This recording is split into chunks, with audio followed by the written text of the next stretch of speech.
I pledge allegiance to the flag of the United States of America and to the republic for which it stands, one nation, under God, indivisible, with liberty and justice for all.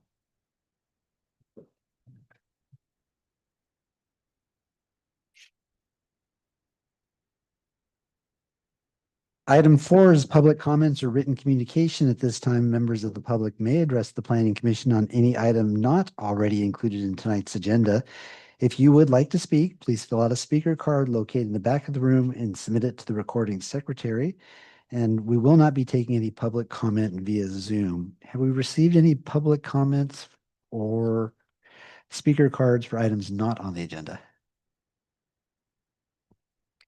No comments received. However, there is a speaker card Okay, for Adam Musters. okay, Oh, it says item 4 on here. okay. We'll call you when we get to that item. Thank you. Okay. And so with no other public, we'll go ahead and close the public comment. Item 5, additions and revisions. There are none tonight. Item 6.1 are the minutes from our last meeting. Any corrections, changes, additions? If not, if I can ask for a motion to accept them.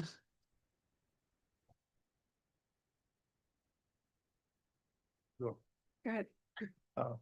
I can propose to accept the agenda The minutes. minutes from January 20th, 2026 meeting. Great, thank you. I'll offer the second. Okay, we'll go ahead and vote on our iPads.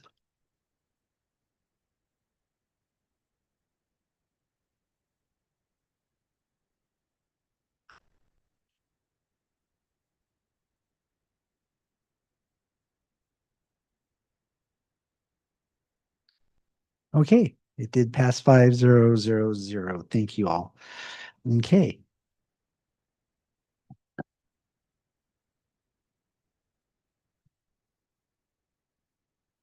Item 7 is continue items after the close of the public hearing. We have none.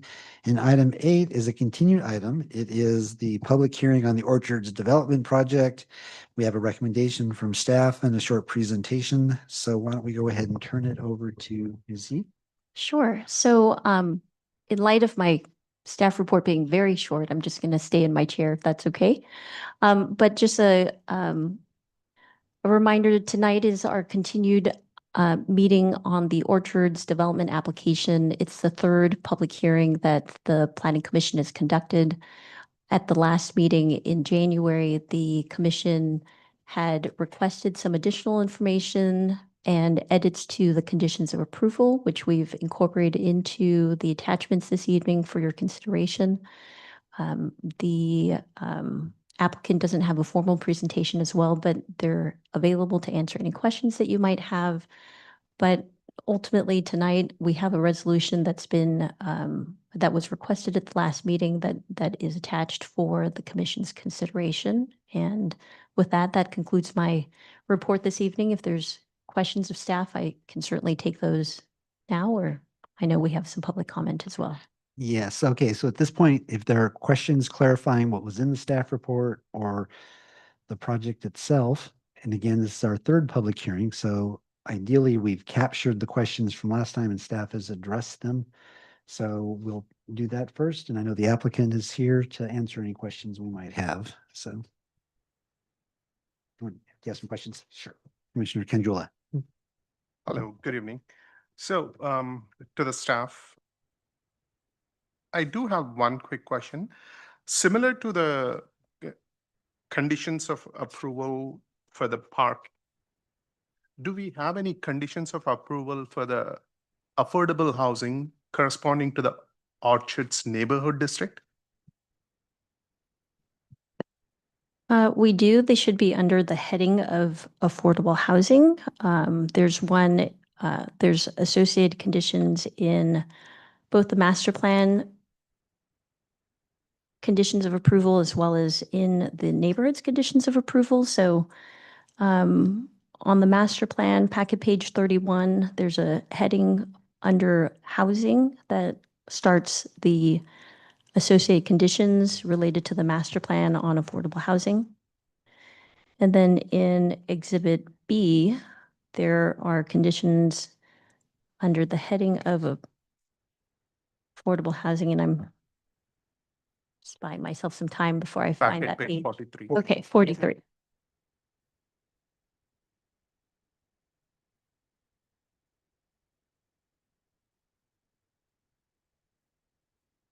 Um, there are some comments that I can go over them afterwards. Afterwards. Right. Afterwards, Mhm. after the public comments. Thank you. Okay. Other questions? Yeah, I have some questions. I know that we had brought it up before at the last planning commission hearing regarding just the improvements that would connect the Orchards development to the existing Bishop Ranch 1. And there was a slide that showed a couple of those connections depicting existing sidewalks to be built with related, new connection build to be built with orchards. And I looked in the conditions of approval, but I didn't see anything in relation to the improvements and the timing for when those would be constructed. So the project that you have in front of you has a master plan component that identifies future connections that the applicant intends to make to connect the project site with with ultimately the Iron Horse Trail. And so the design guidelines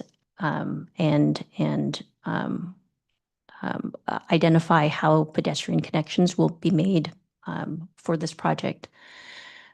The development plan itself is focused specifically on the improvements that are being made to the project site of the 92 acres. Objective standards that the city has in place for development applications require improvements that are made on site related to the project itself.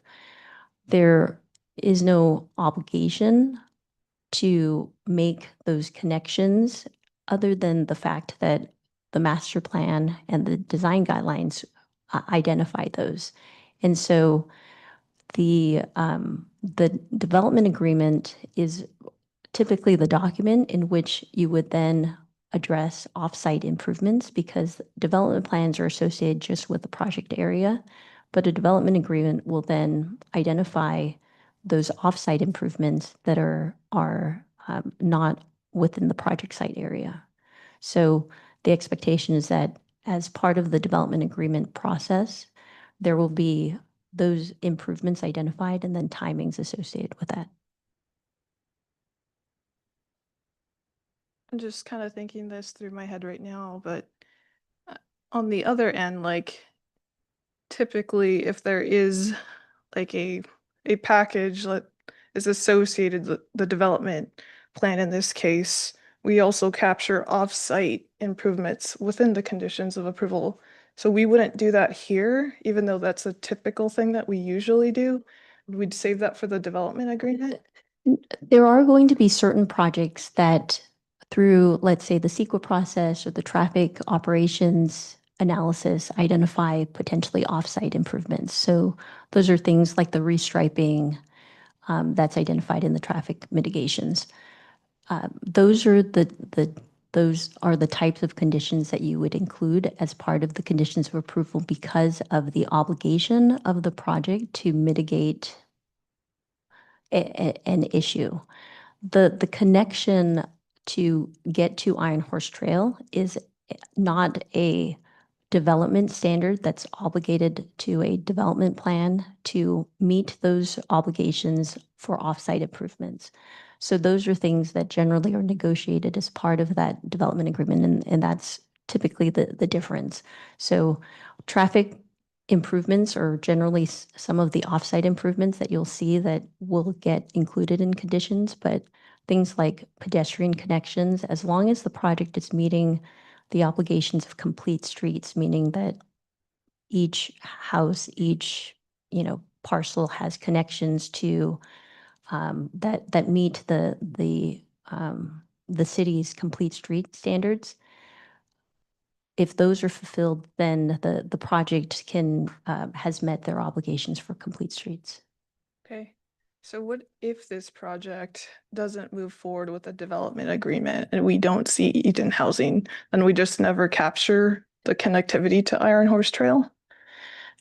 So the connectivity to the Iron Horse Trail is available through through Bollinger Canyon Road. There is one connection that's incorporated there.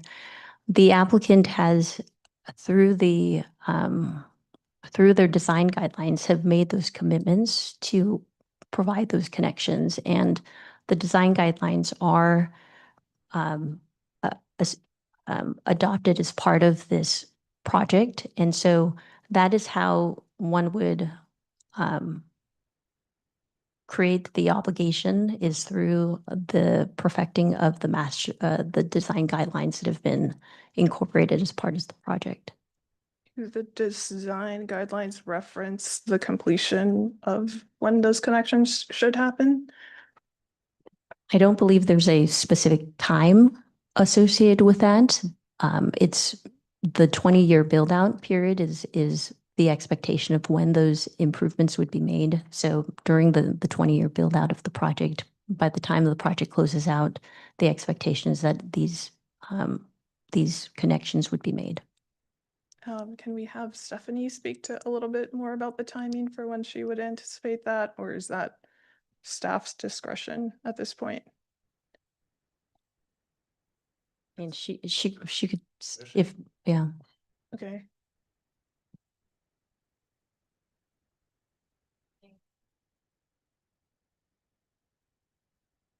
Good evening, Stephanie Hill on behalf of Sunset.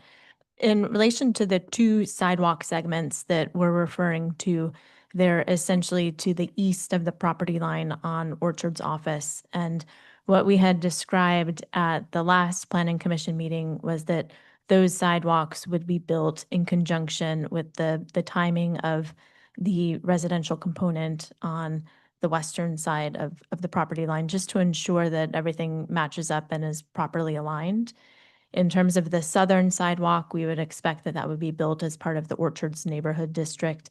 And then the northern sidewalk, we would expect that that would be built as part of the Orchards Mixed Use District. Again, just to make sure that we're having everything align on both sides of the property line. If I Even- could just Sorry. to clarify, Yes. I think, are you asking, just to clarify, you're walking through Orchards East and you get to the property line where the offices start, and that connectivity is where how those two come together? Is that the area that you're specifically talking about? Yeah, I'm specifically concerned about that area, just because I see this every weekday. I myself, go ahead and see that there's two stop signs, especially at the northern new connection build that's next to the mixed use. And people often don't stop and look left, right? They just continue right. So there's not adequate pedestrian connectivity, and it's potentially not safe for people to go ahead and pass that way. And that's why I think there has to be some sort of measures that are implemented prior to occupancy of those homes, because I know that Heritage Park is coming and that's within the next couple of months.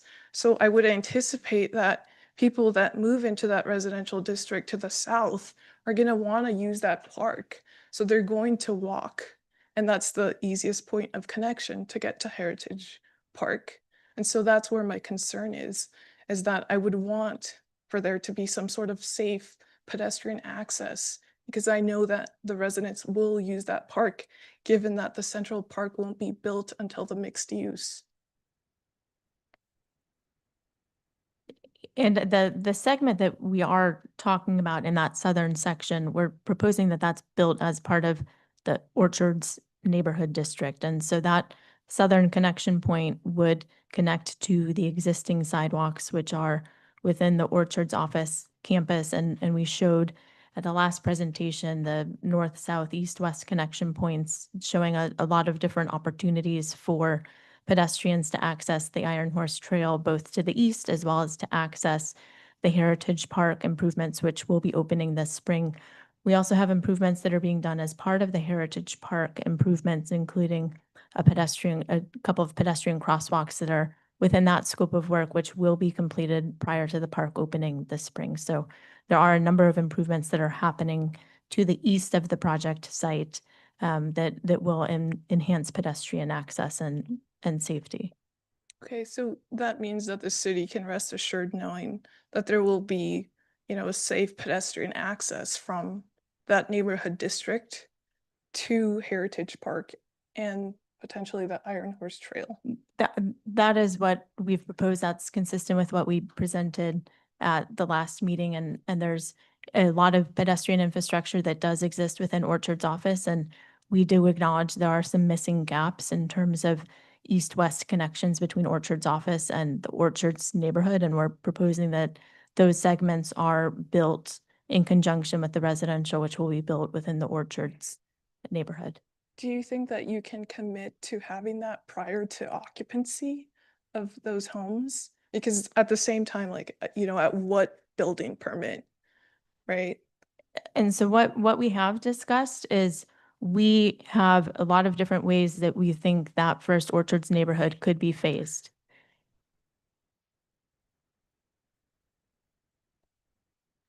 So there are a lot of different ways that Orchards neighborhood can be phased. And so we do need to look through which home is delivered first and where is that located within Orchard's community. And those are all pieces that we will be working through with the city, and the city has various plan reviews with the building department and engineering that looks at all of these components that I can't specifically say today.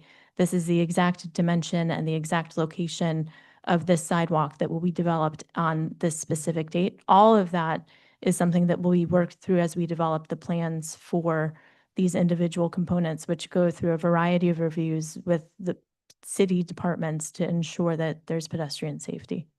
Okay, so we can commit then to prior to occupancy of the first building permit, there will be pedestrian connectivity to Heritage Park. Yes, we can commit to that. Is that a condition, Cindy, that we can go ahead and add? Or in the development agreement? Okay, Yeah, so our expectations, because it's an off-site improvement, that can be incorporated in through the development agreement as opposed to the conditions that are in front of you tonight. okay. And then as for, and I think this is back to you, Cindy. In terms of the multi-purpose trail that encompasses, this project, at what point are we looking at that? Is that something also to be in the development agreement, although it is part of the Intrax? Right, because the multi-purpose trail connects through various districts and both north, south and east, west, because of the, as Stephanie mentioned, timing of the phasing within each of those districts are going to be different.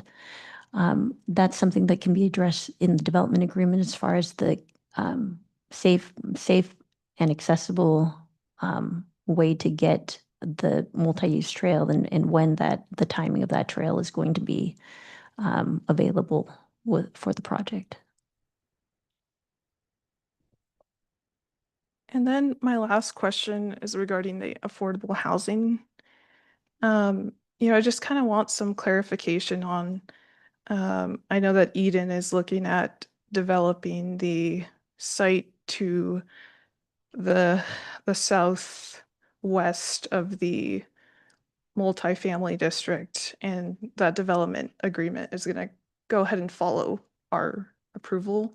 But within this approval that we have here tonight, that staff is saying that, they recommend for approval. Do we have them contributing the BMR requirements here, or is that reference in the latter? Just because I know that with some of the developments that we've seen Sunset do, there's sometimes where it's a package deal, such as BR8. We saw the development agreement at the same time as the whole project, whereas here it's, behind. so if Sunset doesn't move forward with having Eden develop that site, does that mean that they are committed to going ahead and having the Intract housing go ahead and have that 15% of affordable units? Right. So the commitment that's being made through these conditions of approval is that Sunset will commit to a minimum of 15% and actually over that percentage based on the tables that are embedded into the conditions of approval. But it specifically calls out that the neighborhoods district, how many units are associated with that, and then the affordable housing site, specifically how many units are going to be provided with that project. By having those in the conditions of approval, the applicant then is obligated to provide the affordable housing, whether that's Eden as the provider or a different provider if there's no partnership in the future between those two groups. But the obligation of the condition for Sunset is still that they would be required to provide the units that were conditioned in the project. And is there any discretion that the planning commission has in having a percentage of those units be within the for sale neighborhood homes? Or, do we have our hands tied with HCD and the state in terms of, because they're having this obligation, we have no other choice, we have to do it, or else we can risk getting sued? The obligation for the inclusionary requirement is not an HCD requirement. It's a city-adopted inclusionary housing ordinance requirement. So the 15% must build that's identified in the city's inclusionary ordinance, that's the condition that we've put for each of our projects to be fulfilled to meet the requirements of the inclusionary housing ordinance. Now, within the ordinance, it does give flexibility for how a project can meet that 15% obligation. And that is through, instead of in a variety of ways, donation of land, on-site construction, partnerships with an affordable housing provider. So any of those means of compliance is up to the commission to then evaluate. Does the proposal meet the inclusionary housing ordinance and fulfill that requirement by providing the units in the manner that they've proposed? And so that's the question for the commission is, does the proposal meet the inclusionary housing ordinance requirements? So in this case here, do we have any discretion to say no? You can make findings that the inclusionary housing ordinance, obligation has not been met. They've provided an affordable housing plan that was attached in your December staff report, which details out how that obligations can be met. So, that's why the conditions are drafted in the way that they are, because at least up until this point, I haven't heard that their approach to how they intend to fulfill the inclusionary requirement hasn't been satisfactory. Okay. I just, at this point, we've seen a lot of Eden projects. Have we approved 3 so far in the last year or so? It's been 2. We've approved 2, one on Camino Ramon and one with the Canopy project on Executive Parkway. There is a third application that has been filed that the applicant, Eden Housing is the applicant on that they're working on specifically for this Orchards development. Okay. Thank you. Thanks. Cindy, I think I was hinting towards the same things. I have the same concerns. I know Sunset is going above our 15% guidelines all the way to 16.4% or something they have proposed. But with all good intents aside, economy is something that is in nobody's control. And many of the city council members have also raised a concern about the for sale versus individual rented items for the affordable housing, that being one part of it. I would come back to the same concern, and as I have said in the email earlier as well regarding this, that a portion, we are approving the neighborhoods 464 units right now without any affordable housing units. So I want some kind of assurance that I would be looking at, that saying, okay, by occupancy certificate of 100th or 200th unit, there will be a affordable housing that will be built. So that kind of a condition I'm looking, where the city doesn't end up with the land and trying to figure out when and where to build. So that probably I have raised this concern separately with the city staff as well, and that would be my point that I would like to make even to the city council. So is there a question for staff to answer? We're clarifying, is your question on what happens if, is that the hypothetical you're posing, or what is your question? That's a hypothetical, but my concern is we are approving almost 3 units of Eden housing just within San Ramon within a short period of time, and its feasibility and all that. If everything goes well and good, then it's great for the city. No concerns, but I would like to have some kind of a COA, condition of approval, for the neighborhoods, which we are approving today or plan to approve today, that is in front of us, wherein we can say, okay, we are going to go ahead with the 464 units without any affordable housing that is being built within that neighborhoods. But we would like to see some kind of assurance to the city that affordable housing will be provided. And one of the idea that the fellow commissioner, Ms. Avela, has brought up is, can you add that 15%, last 15% of the units out of the 464 as a condition that they would be building the affordable housing by the time they get to the last 15% of the housing units? That would also work for me. Whatever is the best way forward. May I ask a follow-up question of staff?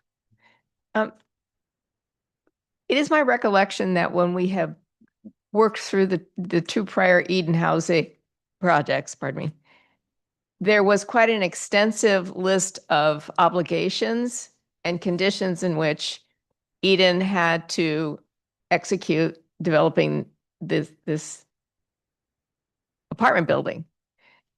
Now, isn't it reasonable to think that the city would include the same list of obligations, like every 5 years, and if you don't have it for 5 years, then this can happen, that can happen, this can happen, when it comes time to this development agreement for this particular neighborhoods, that, and for that particular neighborhood's affordable project, that those conditions would be similarly included in those development agreements?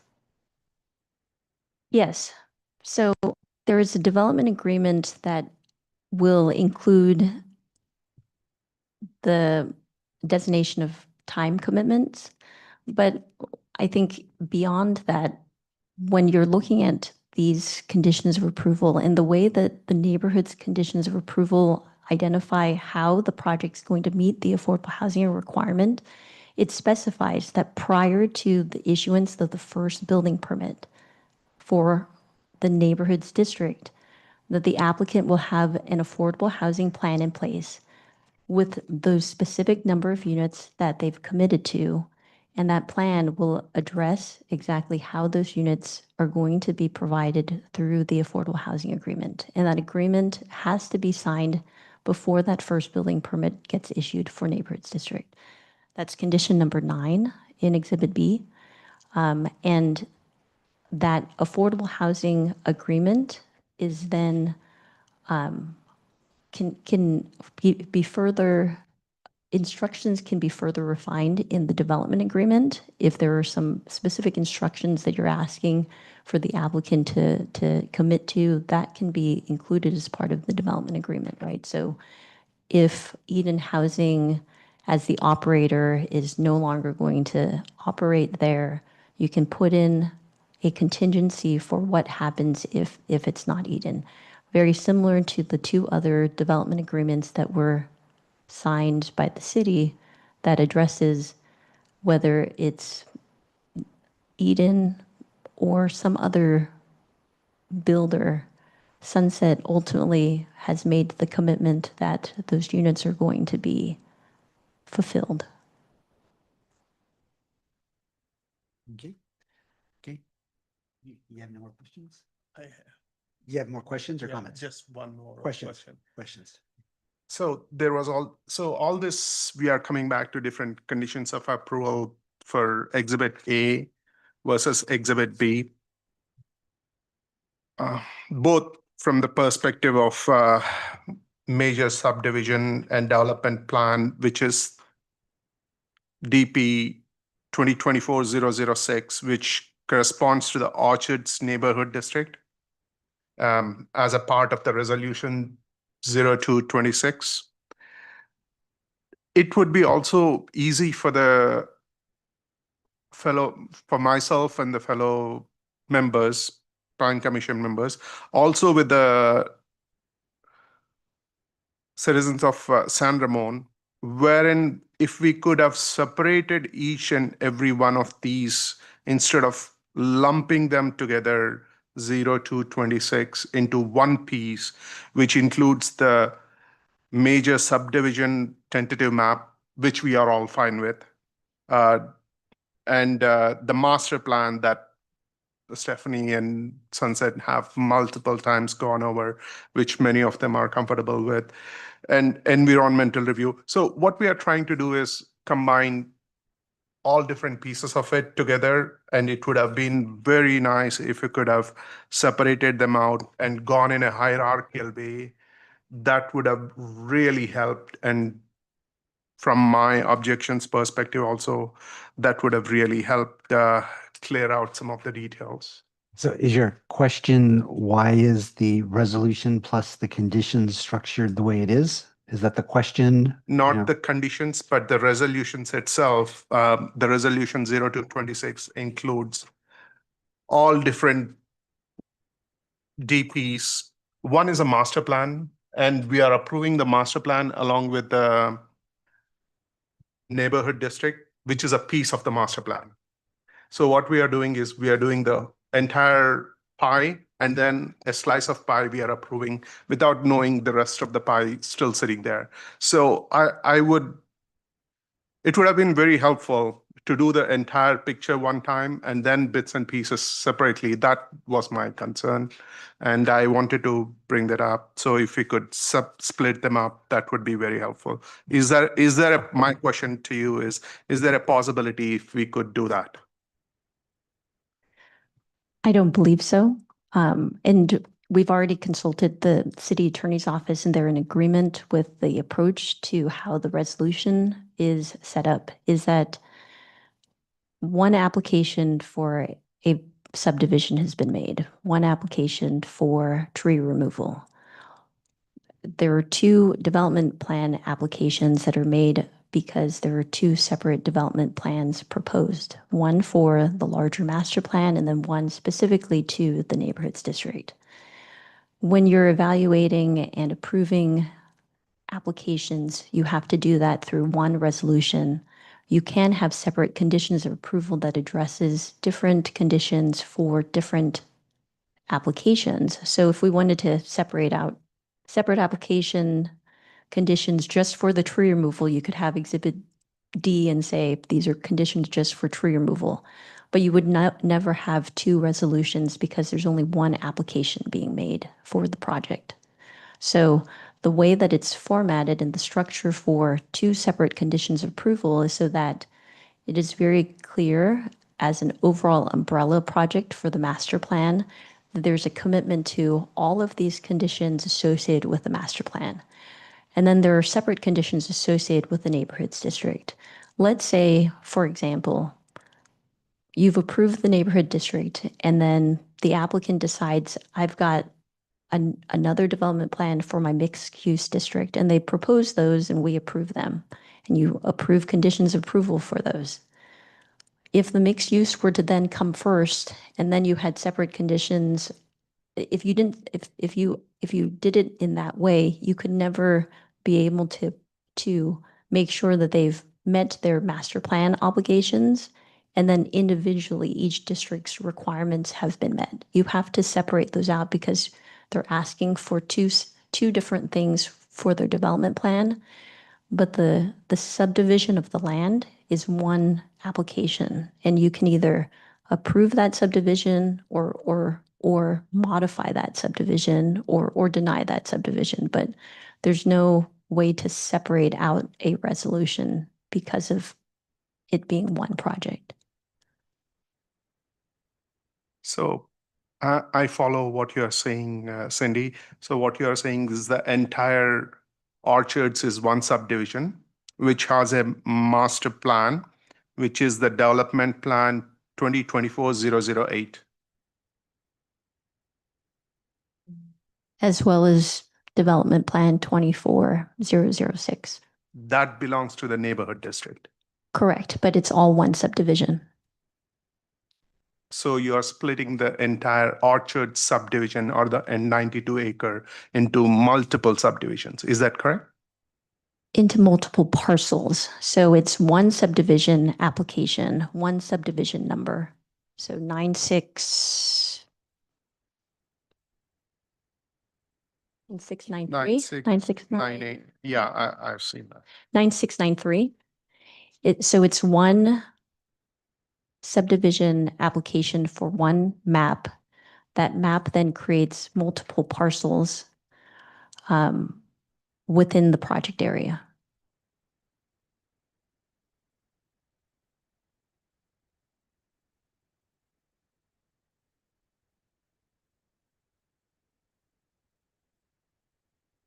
Yeah.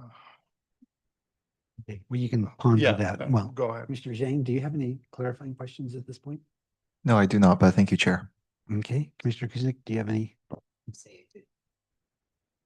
Okay, We discuss. Structure. We're getting close to. Okay, why don't we go ahead and open public comment? Have we received any written comment on this item? Written public comment was received from Lucy Bahan and Brian Swanson. These comments are a part of the public record and were provided to the commission prior to the meeting.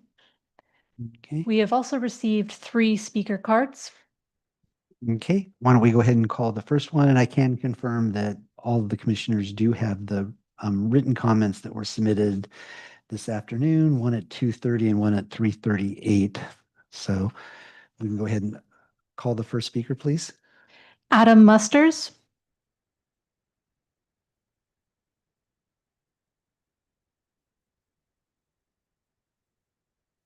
Welcome. You'll have 3 minutes and the time's up there, but I'll kind of wave when we get close. It's hard to. Good evening, Commissioners. I'm Adam Masters. I'm a business representative of Sheet Metal Workers Local 104. I'm here tonight representing over 2,000 Contra Costa households who are members of my union and those families that make their living as electricians, sprinkler fitters, and plumbers. And many San Ramon families are members of our unions. Over the last 25 years, we have built over 80% of the housing in the county, including several projects similar to what is being proposed by Sunset Development. The project will be a big win for San Ramon and the county with significant economic impacts. We are anticipating the approval of the project and the opportunities for our members to help build this important new development. In addition, a project this size can open up apprenticeships for hundreds of young workers, veterans, and at-risk youth as well. Sunset Development has already had a significant impact to the families of construction workers by employing thousands of union construction workers over the decades to build, renovate, and maintain its commercial buildings. Millions in construction worker wages have been recirculated into the local community. The economic and fiscal impact analyst assumes that the residential construction workforce will be from our county and that they will be paid area standard wages. For residential projects, this is typically not true without some understanding with the local construction trades. Given this reality, the current assumptions in the project's economic and fiscal impact analysts are not entirely supported. We're in the process of introducing sunset development to our residential contractors. There may be nowhere else in the country with as much market share than what our contractors have in Contra Costa County.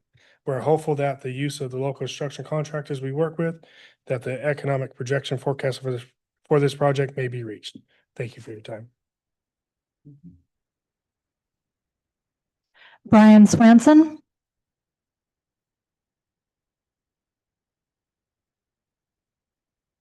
Hi, Brian. I'll kind of give a wave when we're getting close to 3 minutes. Good evening, Commissioners. My name is Brian Swanson, and I'm a certified planner and resident of Twin Creek South. This is my oral summary of the extensive written public comment I submitted for the record on agenda item 8.1, which I ask be incorporated in full. What is before you tonight is not a single short-term project. It is a 20-year Orchards master plan together with approval of the neighborhood district as the first implementing phase.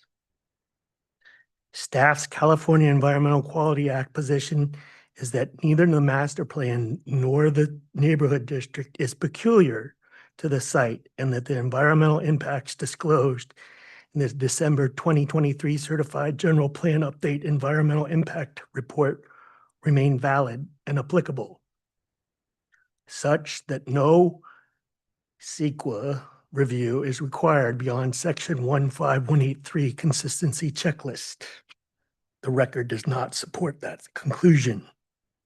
CEQA is not a one-time environmental clearance that can be stretched across decades, let alone years. The applicant's own phasing shows that the major components are not delivered until year 7, 12, and 20, with full build-out extending to approximately 2045. Tiering does not eliminate the obligation to confront changed baseline conditions, substantial new information, and project-specific impacts as they arise. Most importantly, the applicant's own traffic consultant explicitly states that mitigation must be reassessed after the occupation of each phase because conditions are uncertain and will change. That is not my characterization. That is their written conclusion. Reassessment after each phase is an admission that impacts may differ materially over time. That contradicts the city's frequent no further review posture for any project, especially a 20-year master plan. The vehicle miles traveled analysis reinforces this problem. The project does not screen out. At the time of the analysis, the city had no adopted VMT thresholds. The project exceeds the screening threshold absent mitigation. The proposed reductions describe an expected, non-enforceable, or guaranteed, while the 2040 General Plan Update EIR found that VMT impacts were significant and unavoidable due to uncertainty. Add to this the post-2023 regulatory and analytical baseline changes, including ordinances 529 and 34 and the city's June 2025 adoption of the updated San Ramon Climate Action Plan and CEQA GHG thresholds and guidance report, and the wave of more detailed Bishop Ranch approvals. It is no longer credible to complain that the 2023 the program level environmental impact report fully captures today's cumulative conditions for what are you being asked. I know I'm over time, but this is important. In closing, I need to address process integrity. The city has repeatedly framed planning matters as, we only have X number of meetings, therefore we must approve it as presented. That framing is inconsistent and with due process and with the AICP Planner's Code of Ethics and Professional Conduct, which requires planners and planning bodies to exercise independent judgment, based decisions on adequate and accurate information, and ensure meaningful public participation in discretionary land use decisions. When statutory constraints are used to pressure acceptance of incomplete or internally inconsistent record, the process shifts from deliberative review to manufactured urgency. Okay, can I ask you and to wrap up? procedural Can I ask you to coercion. can I wrap up, please? If the city's stated norm is be prepared and do your homework, that obligation applies to the city first. Okay, thank you. If I could ask you to, Senate bill did not compel approval of a deficient CEQA record. Streamlining is not a substitute for due process. okay, thank you, Brian. Could I ask you to One please sit single down? Paragraph. I respectfully urge the condition to continue this item, require correction of the CEQA record, and establish clear, realistic, city-based and local-based CEQA thresholds of significance. Great, thank you very much. Together with We do have all of this in writing. fully enforceable mitigation measures and enforceable expectations governing when and how environmental review will occur as programs, plans, and projects are approved, including this 20-year master plan and the neighborhood district. Thank you for your comments. Thank you for your patience. Okay, We received a fourth speaker card as well. okay, our third one is, Our third one is Greg Carr. great, thank you. Before you start the clock on me, would you please have staff put up a ground or a plan view of the whole project? A slide that has the green on it and shows that it built out.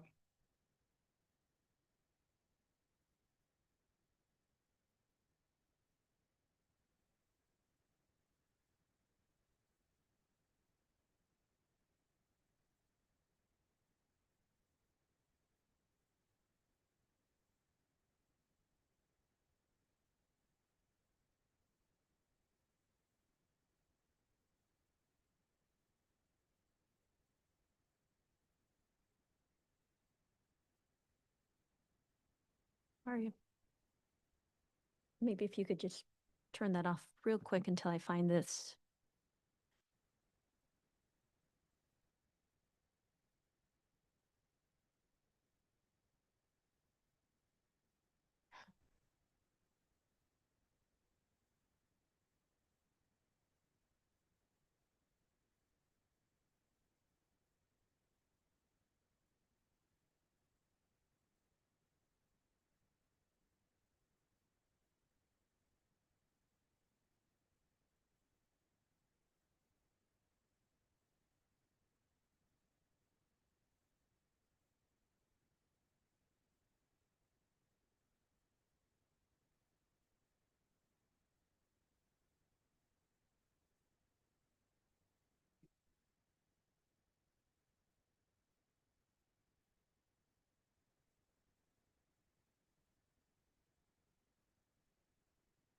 Okay.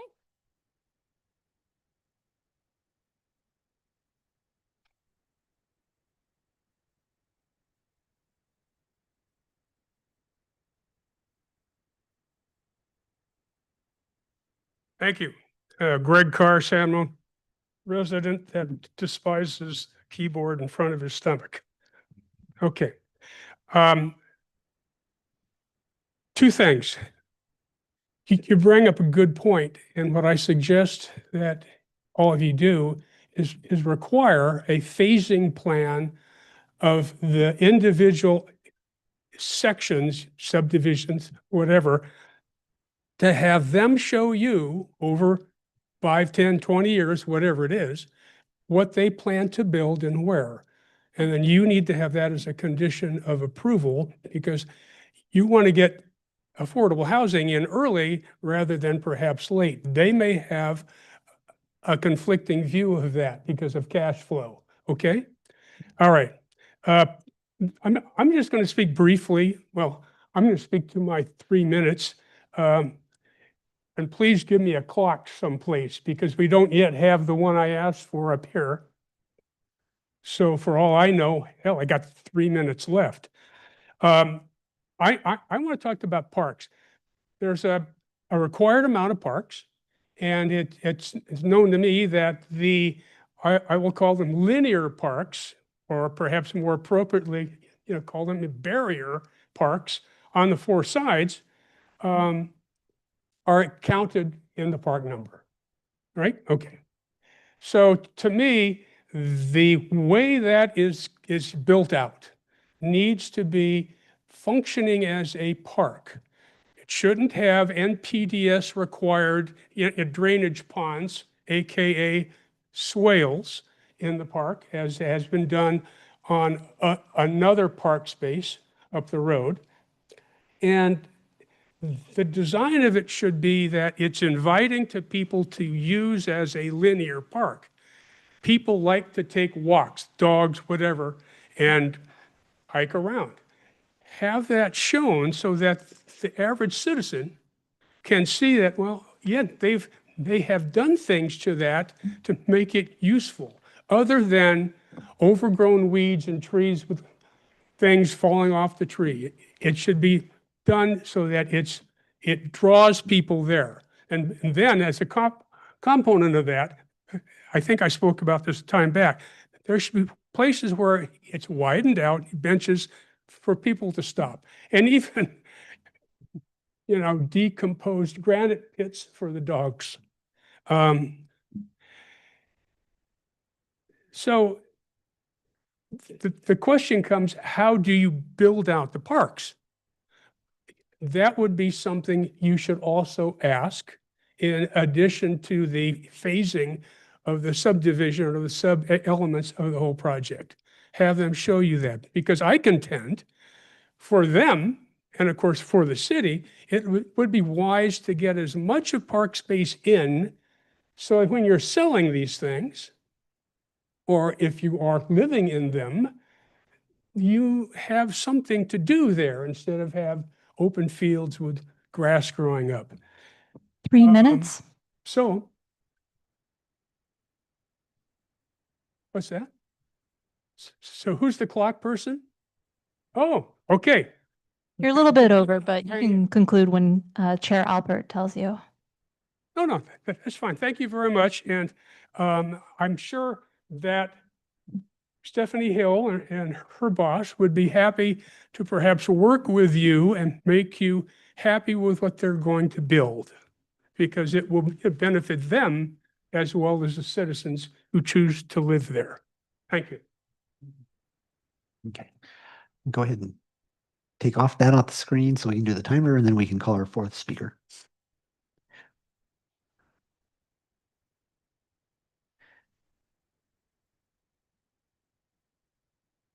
Perfect. Okay, our 4th speaker. Jim Blickenstaff. Great.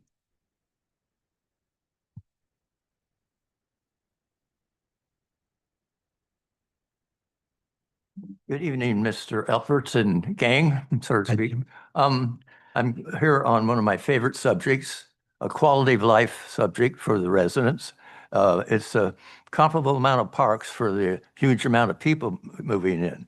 And it seems to get second shifts after you start focusing on housing opportunity sites and other things that are prioritized by Sacramento lobbyists and lawmakers and developers here. So this would be a focus that the city does just because it's quality of life for the residents.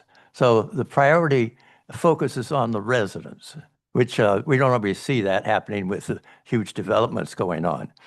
And it's a mitigation that can be tackled by the city. I think it's a doable thing you can do.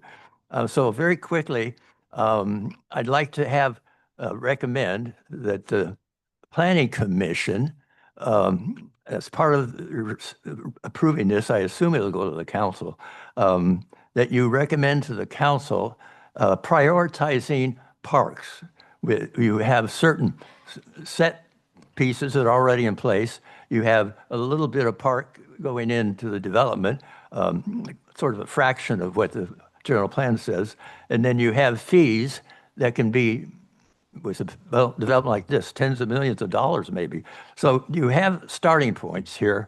And you have sites that are worth looking at, but we have to prioritize it to make it happen.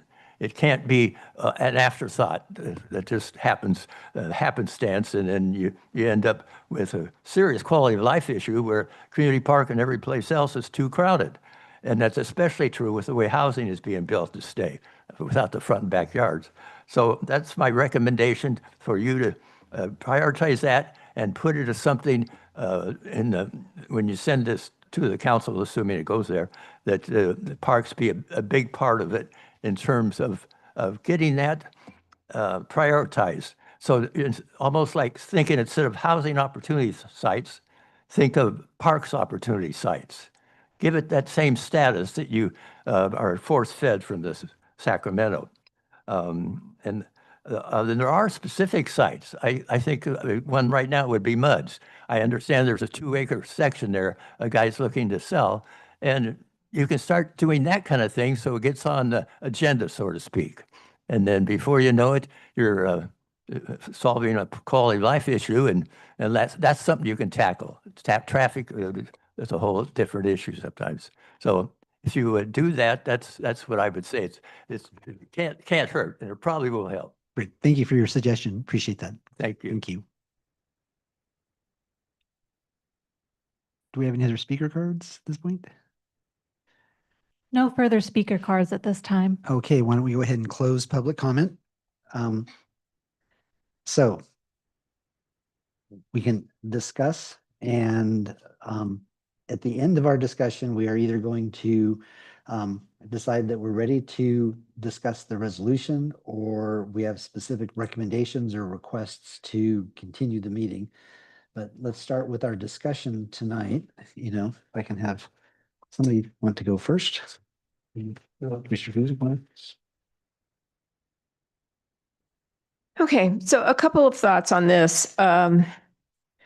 We have now seen this project in many meetings, in many iterations and many meetings. We have asked questions that have been answered at every turn. And we were also given some really extensive lists of documentations that included your financial analysis documentation, traffic reports, the mitigating factors.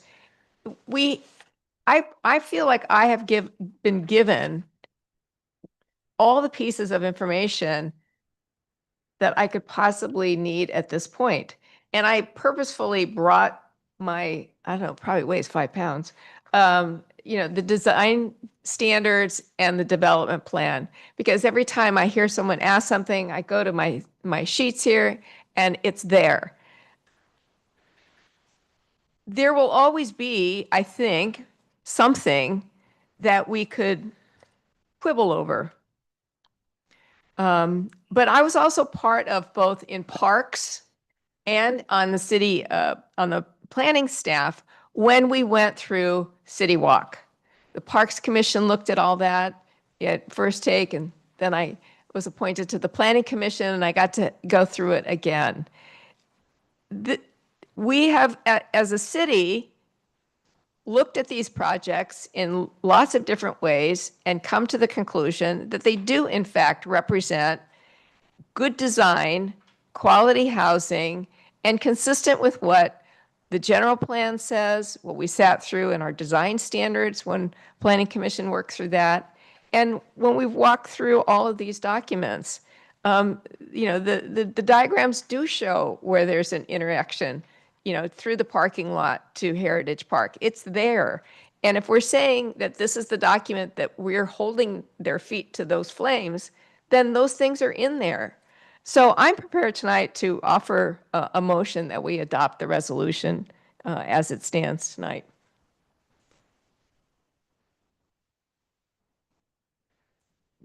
Just as a reminder, this is actually the 12th public meeting that we've had on this project, believe it or not.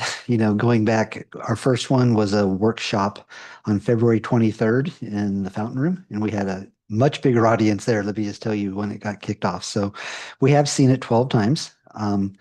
And it keeps getting, I think, better and the explanations keep getting better.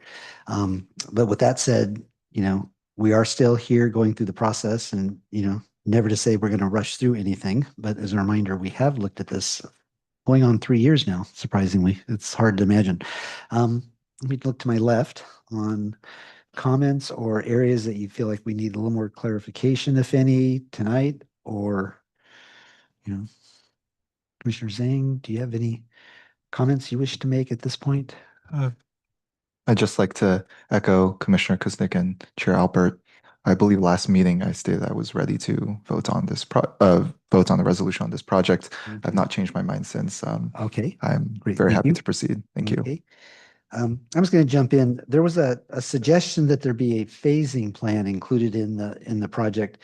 At our last meeting, there was part of the applicant's presentation did include years and quantity of units and when they would be developed. And then I understand that the amenities will be further expanded in a development agreement. But clarify the package that we received last week, including this applicant presentation, is that considered part of the public record and part of their commitments, or is there an expectation that there's something else that's going to come forward?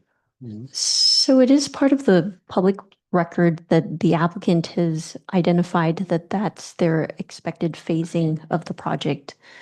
As a number of you know, best intentions and project approval doesn't always necessarily equate to a project ultimately being constructed in the timing that applications have intended. And so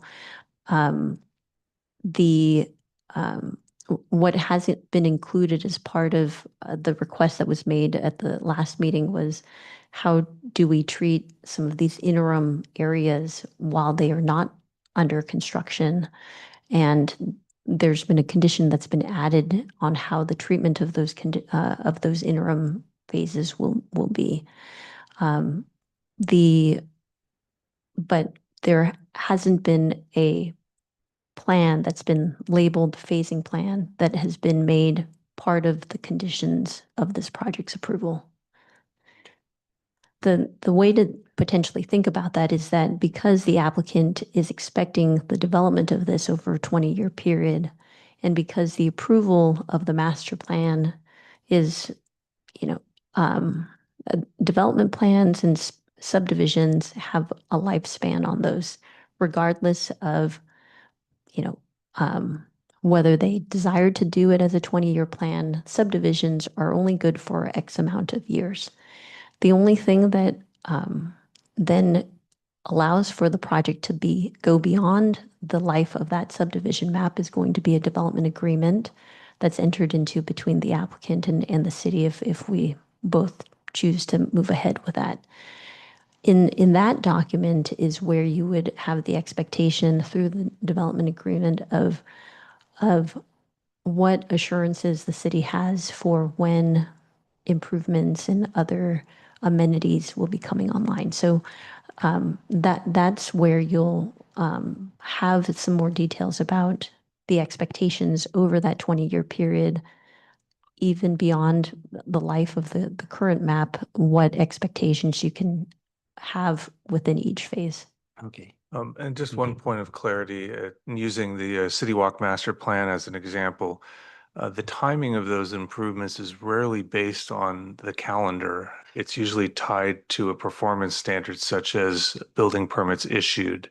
And so City Walk has trigger points throughout the build out of that 4,500 unit plan that once you reach building permit 1,200, you need to do police substation or you need to do whatever requirements there. So we would anticipate that any obligations and trigger points would be tied to the development profile as it goes forward, regardless of whether it's year 1 or year 3. Okay. And as a reminder, we will review the development agreement prior to sending it with our recommendations, comments to City Council. And that's what we've done the last few times on this. Okay. Great. Thank you for clarifying. Additional comments? Yes. So thanks, Chair, for giving the opportunity.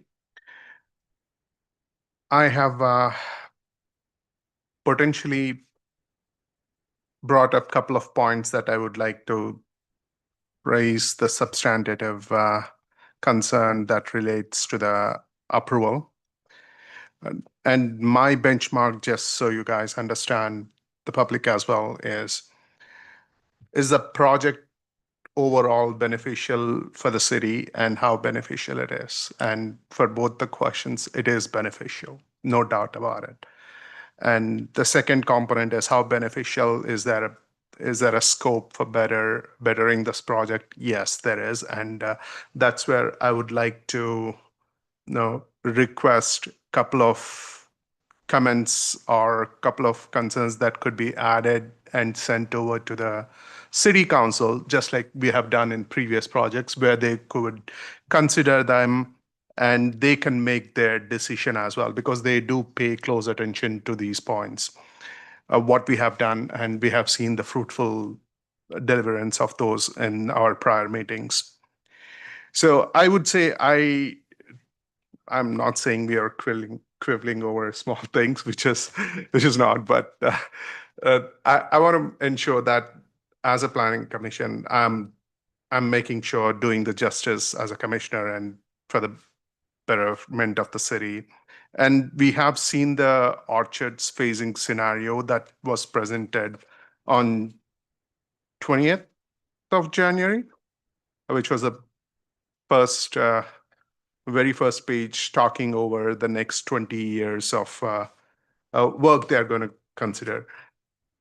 So all of the plans aside, when there is a saying like we all have plans, and when it really comes to it, what happens? We never know. If there is a recession, everything goes down the drain and we all come back to different standards. So what I want to ensure is when they are starting the first initial neighborhood district, Orchards neighborhood district, we have some kind of assurance for the affordable housing commitments. That is the important criteria that I would like to bring to the notice of the council, city council, and they consider concretely secured and implemented for that, even when the portion of just the neighborhood is completed. We have some way, the city has some way to ensure there is affordable housing, 15% inclusionary housing somewhere included in it. And we went back and forth on this. The overall project that was provided here as part of this resolution 0226 includes various different things, which are, for my analytical brain, I think should be sequential or in a way coming from an overall picture to the individual components.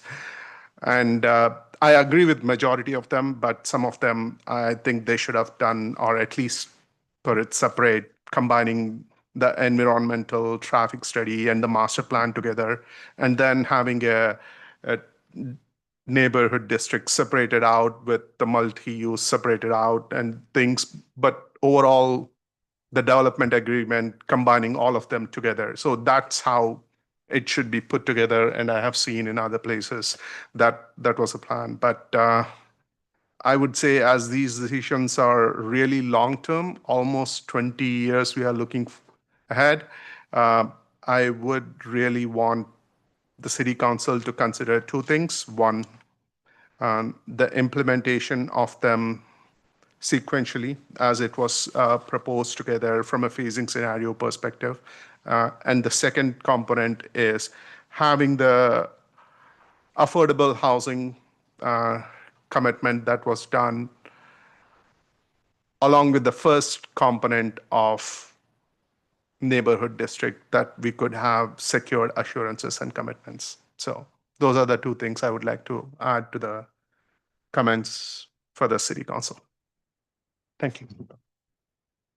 Through the chair, if I could just clarify, and I think this was also mentioned by the public, so I just want to make sure that this point is made clear, is that development plans, major subdivisions, tree removal permits, environmental review Those are reviewed and approved through the Planning Commission unless they are appealed or called up for review to the City Council. So this evening, if there is an approval of this project or a decision made on this project, the decision is the final decision unless it's appealed. The development agreement is a separate application which has been identified in the public hearing, which is why we can speak about the development agreement this evening. But it's been specifically identified as being deferred for a future meeting date. And that the Planning Commission is not making a decision on the development agreement this evening. The development agreement is the only document that then gets forwarded to the City Council for their consideration, ultimately is adopted by ordinance. So I just wanted to make sure that that point was clear, is that any decision that's made on the development plan, that decision is through the zoning ordinance. That's the way that decisions get made. So I just wanted to make sure that's clear. In that case, I have to change my strategy and say we should have some kind of conditions of approval for the affordable housing tied down to the completion of the neighborhood district. So that's what I would propose to the chair. Expand on what you would like to see different than what's in the conditions tonight. And if we need to take a break while you think about it, we can do that. But there are conditions that obligate the applicant to deliver an affordable housing plan that is acceptable by the issuance of the first permit, I believe. I'm not having in front of me right now. So what would you propose seeing different than that? So as stated in the packet 43, so this was my first question at the beginning of the meeting as well regarding the affordable housing. Yes, in tonight's packet, page 43 and 44, that would be the exhibit B, conditions of approval for the development plan 006. What I would be looking at this is, so if we go, probably you all have went through this. So this is more of a general guideline. There are no timelines or anything associated with this, similar to how we have done for parks. Or are they tied to any of the residential permits, or to any particular phase of the project? They could be triggered. I don't mind where they are until they hit the last 15% of the homes that are left out of 464 units. They could phase out in whichever way they want, but to have that condition for the last 15% of the home units within the orchards, they have some kind of a condition for the build of the affordable housing.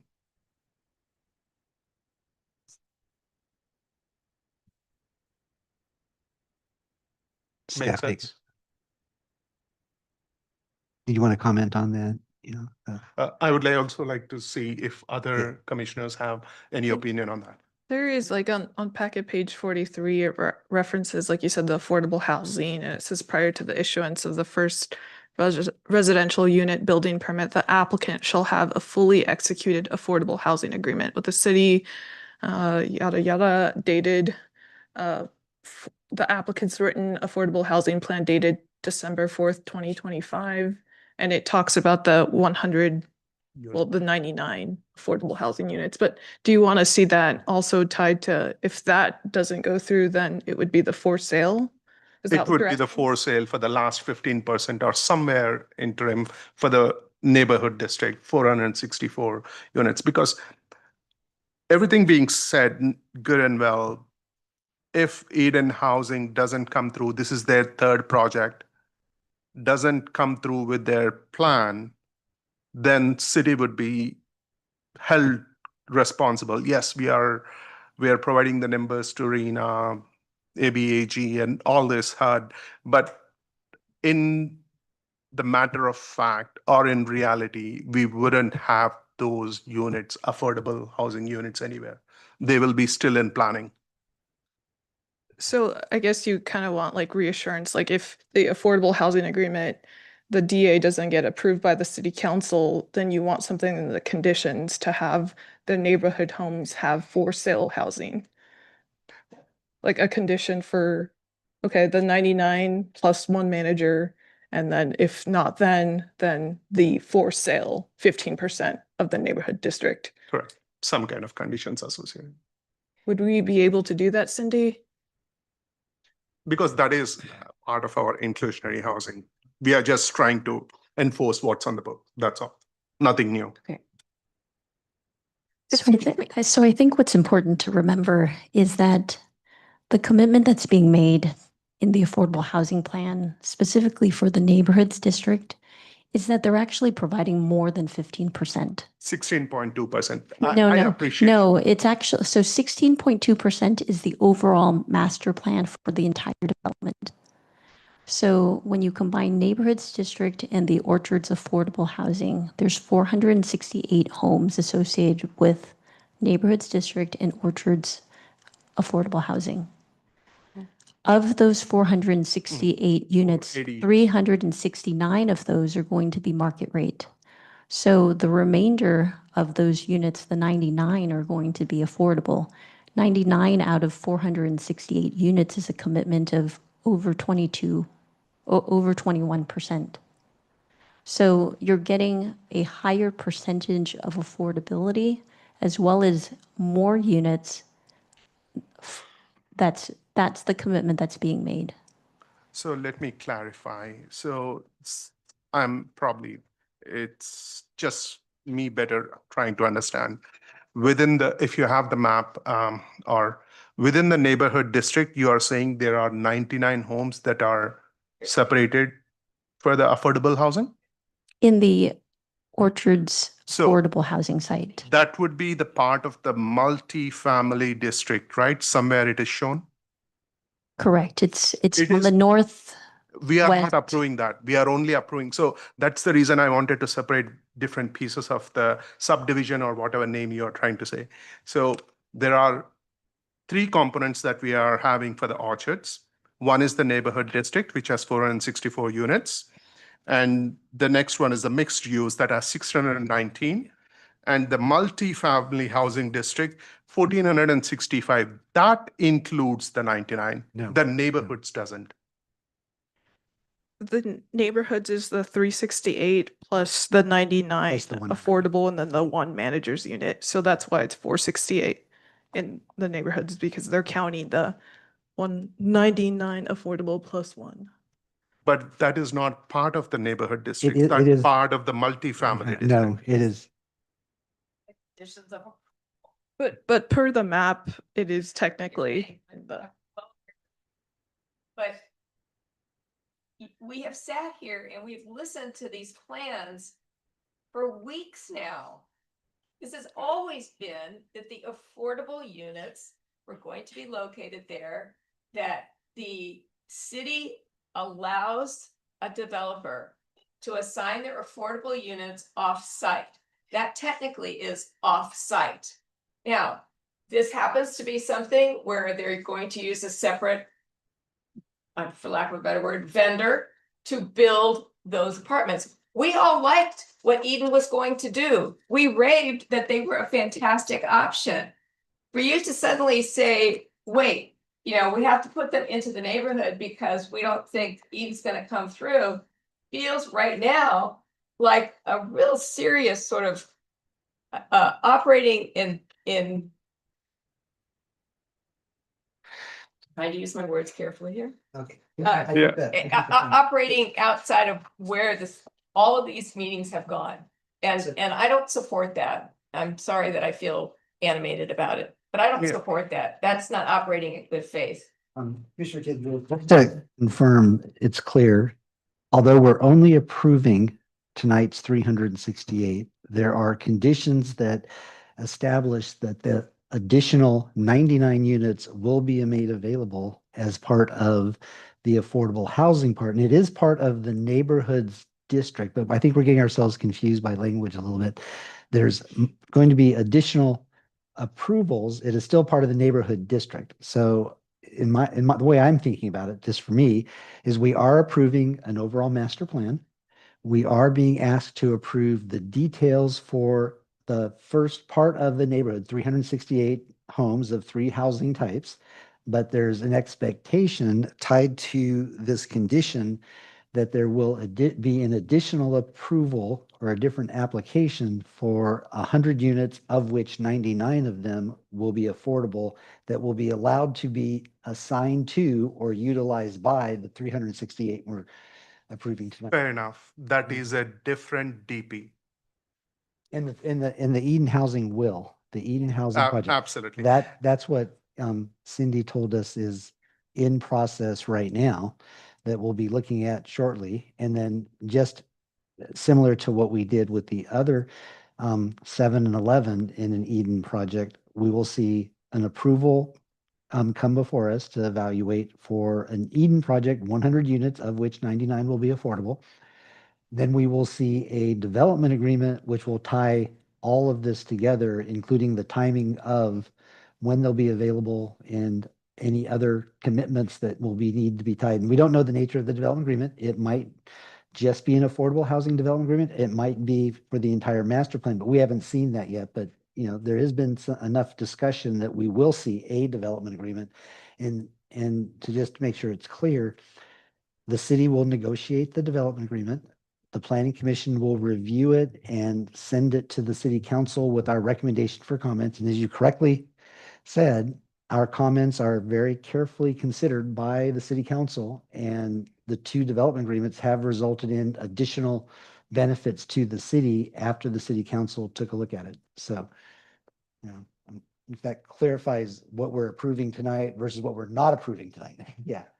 I think I just want to piggyback here is that Commissioner Conjula, he has, gone ahead and seen the city council meetings, as I'm aware that other people on this commission have as well. And they have expressed that they would like to see for sale BMRs, right? That's something that I've gone through city council anytime that we've had a project with Eden Housing having the offsite acceptance of the BMRs, they've voiced, hey, we would like it to be integrated within the for sale units. And we see the benefits, but that's kind of our preference. So I think that's where Commissioner Conjula is coming from. Like, okay, can we as a commission think about, okay, what if city council doesn't want to do the Eden Housing site, right? Because it's up to them to approve. So if we can kind of cover all the bases and the conditions, why don't we? Why don't we? Add a condition. Why don't we add a condition to, hey, if the city council doesn't accept, Or doesn't have this last 15% of it. like, can we rest assured knowing that it will be built in the for sale neighborhood 368 district? Would we need to check with city attorney about creating a situation where we've agreed one thing and then somewhere along the lines, it's like, whoops, sorry, we've changed our mind? Because I don't know. I feel like that's how pass this is the- evolving. I'll pass those notes on to the city attorney's office.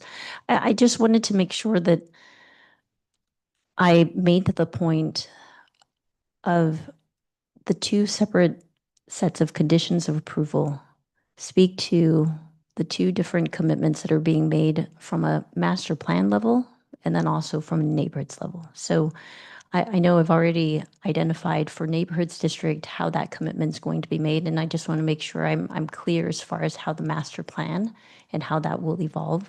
Okay, so we've already heard the neighborhood district. Their commitment is over 21% of affordable. It's deeper for affordability than what's required for the 15% that our inclusionary ordinance typically requires. And the reason that that commitment's being made is that in lieu of what traditionally would be the on-site and mix into the neighborhood district, there's an opportunity here to have deeper affordability and more units. And so that is the consideration this evening for the Planning Commission, is whether or not the inclusionary housing ordinance is satisfying, that this project is satisfying that obligation, and that the commitment through the condition of approval number 9 and the ones below it fulfilled the obligations for the inclusionary housing ordinance for the neighborhoods district. Now, separately, you have a master plan that carries over for a 20-year period. But keep in mind that there are no, while you have a subdivision that's created and you have a expectation of how many units are going to be built there, there's no actual application that will then say this building will have X units, this building will have this many units. Rather, you have districts that identify up to how many units are going to be within each district. And as a result of that, you can then identify what percentage of those units at a minimum would be required through the inclusionary housing ordinance. And the affordable housing plan that has been written by the applicant then identifies not only are they going to be meeting that requirement of 15%, but they're going to exceed that. And they're going to exceed that based on the way that the table in condition number 28 of Exhibit A identifies. Along with the table, it has text that says that they will be committing to rental and for sale housing in those future phases. When those future phases then comes before the city and through the development agreement, that development agreement will then identify of those units that are being committed, the 16.2%, of those 16.2%, how many of those are going to be moderate, how many are very low and low income, and then of those, how many of those are going to be for sale and rental. So there is a commitment that's been made by the applicant through their affordable housing plan and then obligated through the conditions of approval that identify a obligation for sale and rental, and how that breakdown of units will be provided for by housing type and affordability.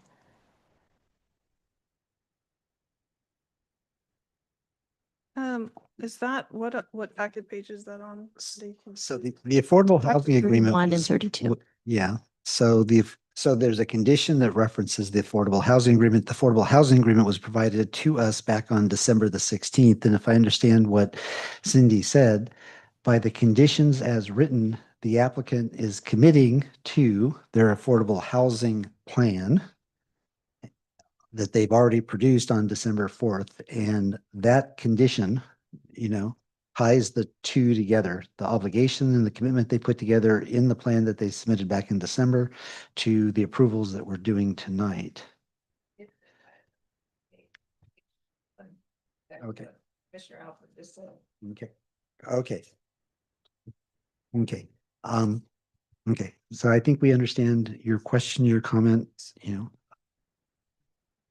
other commissioner comments, So just to kind of clarify here, I think, to Commissioner Conjula's point, we cannot add alternative language that would allow for sale neighborhood district BMRs, because that's not what the applicant has proposed. What the applicant has proposed is the Eden site that we will later see. So there is no way that we can add alternative language to condition number 9. Is that correct? And I do appreciate, Cindy, when you go in depth, but just like a yes or no would be pretty helpful. The right pleasure, now. it's at the pleasure of the commission. How you want to structure your conditions, how you want to approve of the project.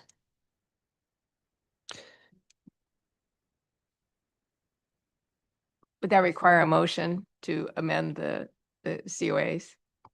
It would require consensus as to the new language. Okay. I think the question we need to answer is, do we feel that the conditions as written sufficiently obligate the applicant via the attachments and the references, not necessarily the conditions, to deliver on the affordable housing plan as submitted? You know, if not, then we can discuss how we make sure that the conditions sufficiently obligate the applicant to the conditions, to the affordable housing plan. So to the chair's question, I agree that they have provided the affordable housing. That was my very first question. Came into the meeting, asked that. We are only thinking everything goes positive, like everything falls in line. Economy will be great. Eden will be able to provide all this.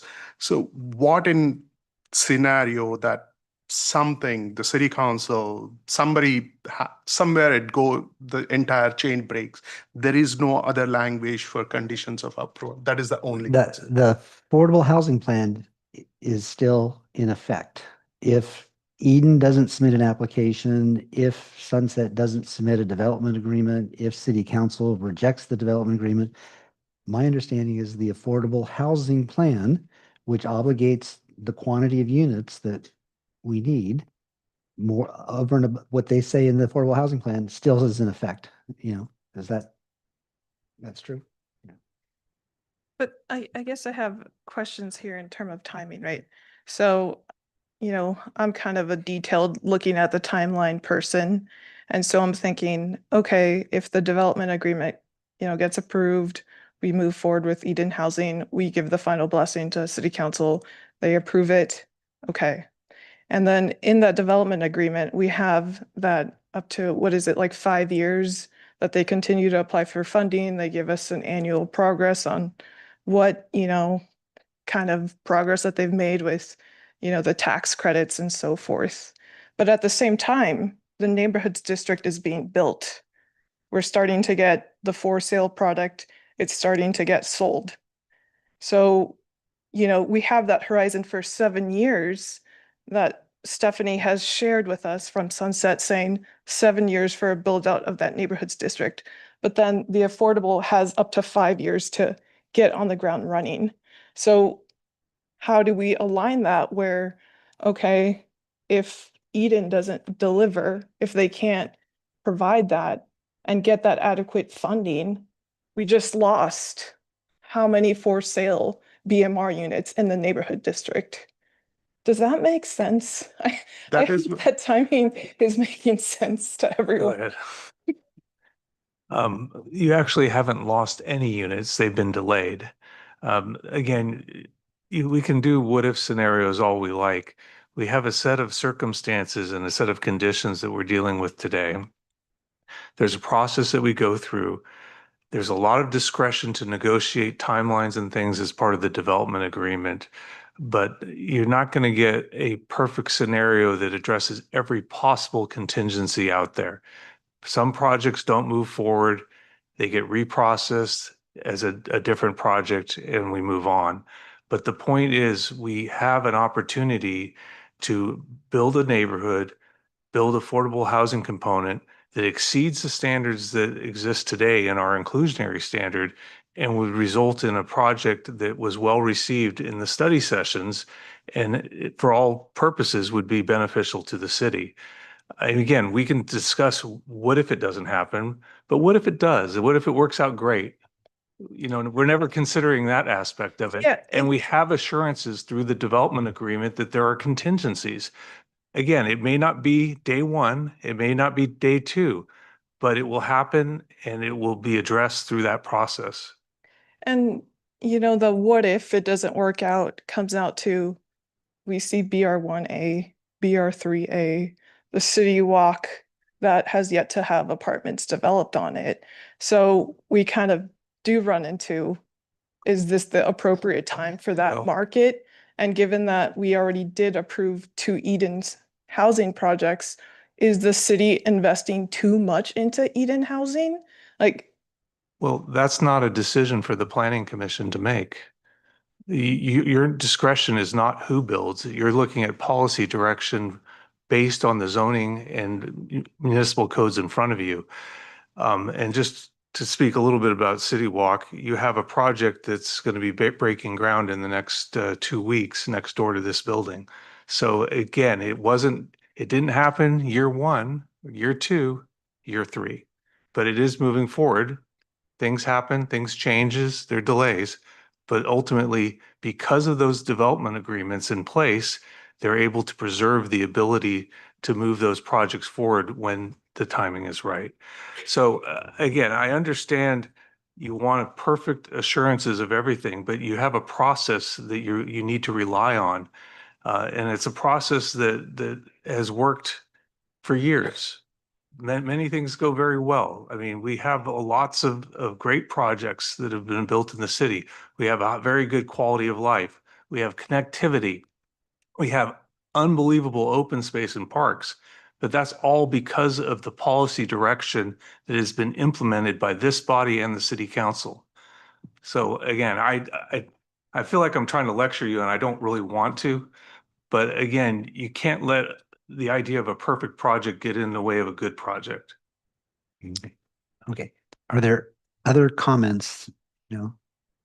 We had at least 2 commissioners who are ready to move forward with at least a vote on the resolution. And I think I feel like we've talked pretty extensively on the question of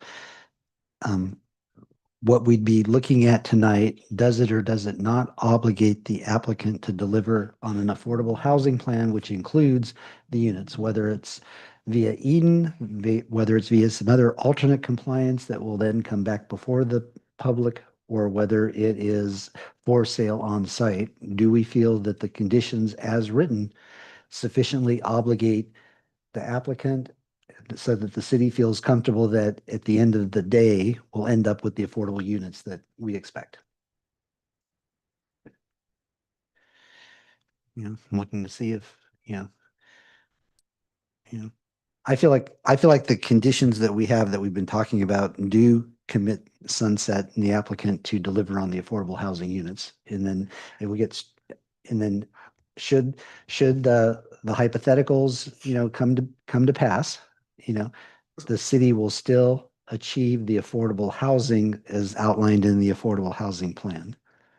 I would just like to, again, and I said this earlier, and I just want to say it one more time.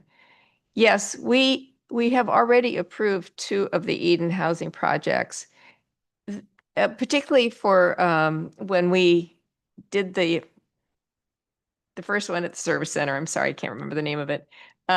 It was so that the 2 projects, 11 and 7, could meet their commitment in a separate way. The city law allows that. The city council, that they are the folks who wrote the law that we all abide by. We're obligated to help projects abide by that. All of us agreed that that was an acceptable way to do that. We also wrote in, that the contingencies for how this happens. So I'm surprised that this is now causing us such angst over it, because as a body, we've already approved it twice and we didn't have these same angst. And it seems unreasonable for us to say to the neighborhood developer that, well, we've allowed you to do this. We've said that's okay, but just in case it doesn't, you can't sell X number of houses. You have to hold them aside, wait to see if Eden's going to come through. I don't think we have that power. And we can write it in, but I don't think we have that power to do that. And that sounds like how you're portraying this, at least to me. And I think, again, we've been 5-0 in approving the Eden housing to offset on-site below market rates. We've discussed it then. These were not the concerns then. So again, I'm a little So can I? Flexed. Mhm. And I would like to see us move this forward tonight. And I think most of us are ready to I do would that. love that. And I believe my criteria, is it positive for the city? Yes. But my only condition is what has been brought. We already approved 2 Eden housing projects. We can't say that we have done this in the past and we'll continue to do this. So every new development will continue to give it to the new Eden housing. So the 4th is okay. Is the 5th okay? Is the 6th okay? So we can't say the past is a measure of the current decision. What I'm trying to say is and Lauren also has brought up a good point. They will do it in year 1, 2, 3. So I'm only worried from a timing perspective. We will have the 368, we'll have the neighborhood district completed, sold, and we won't have the affordable housing.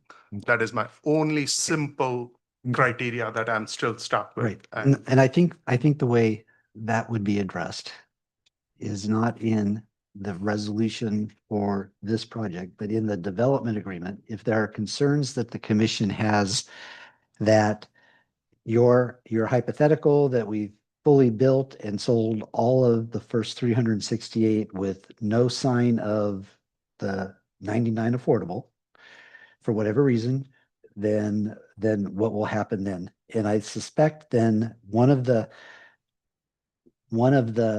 things that we can discuss as part of the development agreement is quicker and more frequent checkpoints on how Eden's doing, so that if it's going sideways, we don't wait until 5 years happens, and then all of a sudden we find that it's not going to happen.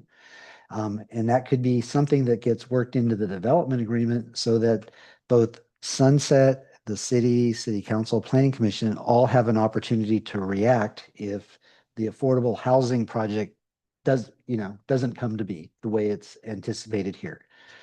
But I think to change the resolution here, I think I'm in agreement with Commissioner Kuznick that if we were to obligate the applicant to hold back 15% or 22% of these 368, that doesn't feel the right answer to the concern. We really do want the all affordable 99 units. We want the 22%. We want the deeper affordability that goes with the 368. What I'm hearing you're concerned about is, what if that 99 or that 100 unit project doesn't get approved, or Eden stops caring about San Ramon, or whatever it is, that we don't find ourselves at year 7 with no affordable units. And I think the development agreement is the proper place to add the tracking so that it doesn't go, we don't wake up in year 7 and find, oh my gosh, we have no affordable units and we sold all 368.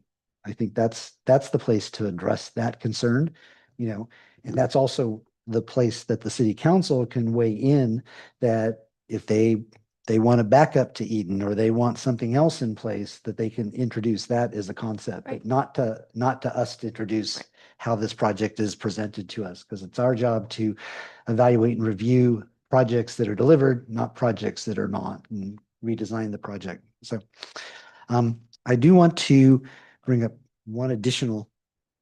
I was just gonna say that that's a really good point, Chair Albert. I really like that recommendation. Thank you. Okay, just for the public, at the dais, we were handed additional conditions of approval to address the public comment that we received from the tribes, to ensure that tribal monitoring is in place throughout the project. It'll be added to both the master plan and the neighborhood plan as conditions. And without reading all the language, it essentially takes out of the general plan language on what is always done on all development projects, that tribal monitors will be in place in areas with cultural resources of interest to local Native American tribes when requested. If cultural resources are encountered during ground disturbing activities for a project, all work will be halted. An archaeologist would be called in. They would do all of the steps outlined in the general plan to evaluate what's there. And then third, if they are identified, all earth be temporarily suspended and until the archaeologist has evaluated the nature and significance. The appropriate local Native American representative is consulted, and after consultation with Native Americans determined that it is a tribal cultural resource, then a mitigation plan shall be prepared and implemented in accordance with state guidelines. Now, you know, that was at the request of, one of the public comments we got from Liz John Nation. And so as we review and think about what we're going to do tonight, just keep that in mind. But we did get proposed language and essentially just brings into the conditions the general plan policies that are already in existence, as well as the mitigation measures that are already part of the EIR that was developed for the area. Very good. Would these Anything be else you want to add, added? Cindy? I just want to make sure that it's clear and for the public record that the conditions, there are 3 additional conditions that staff has provided for the commission's consideration. 2 of those conditions are the exact language from mitigation measures for cultural resources that can be found in the general plan EIR. Those are things that are standard practice for any time that there is discovery of cultural resources, is that you stop work and you do consultation and you create a mitigation plan. So it is already standard practice that anytime there is construction, those measures are taken, are in effect. The suggestion is that to make it very clear, you can add those as conditions of approval to both the master plan as well as the neighborhood district. It may seem repetitive, but it will just also provide assurances that work will stop and there will be a mitigation plan put in if there is discovery. The third condition about the monitoring is when there is a discovery, that then if a tribe requests to monitor, that they have the ability to do that for when there is grading and earthwork activity that's happening. So that's the third condition that could potentially be incorporated into both sets of conditions if the planning commission chooses. I think in the abundance of caution and clarity, we've added conditions of approval that are general plan policies, or they are mitigating monitoring documents items because we feel they're sufficiently important enough to capture. I think it's a good addition, so. Okay, I think we are probably ready to make a motion. Okay. Sorry, Chair Albert, before you go, I do want to make a recommendation to City Council, which is that they go ahead and take a look, particularly at our inclusionary housing ordinance and as it relates to the off-site transfer of units. It's something that I think we've battled as a commission and still to this day continue to face that battle. If it could just be more explicit within the ordinance itself about what ratios, okay, say for instance, the developer's looking at for sale, what is that ratio that they're looking for? Is there a affordability level and what is the breakdown of those percentages? Because right now I think we're kind of, at a stance of, well, we have to approve it.